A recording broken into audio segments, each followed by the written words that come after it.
Kijung ketip nam ta ki kuwar light kam hikai te ki don light li ki post hikai ki balaj te ki long te kane ka post of assistant teacher at mau khap mau nai LP school non government tang ka wai ma ka post balaj te qualification ki diben la de ba pass 10+2 bat ban debru ya ka DLED lane BEd lane MTED kade ka masba ban pendep nam ta ki primary secondary ma no MTED diben kamben. As per governance, the last date of submission is before 21/3/2023. Ngot hau April April. Tak lembar dabai, kendai lai pra, lai drusau prawai pra. Tiba kwa ban apply sa kontak hi namta kijing tip ba khmenya. Te sakine biang artli ki post, two post of assistant teacher kane bede kade jong deficit pay. Te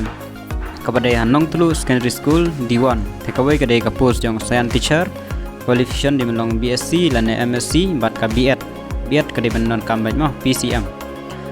kabar kedai ka Hindi teacher BA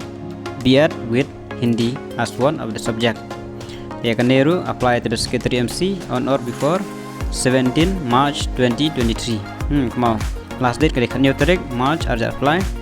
te kontak nomor dap ai filaban kontak gini kendai pran riu way sau norway lane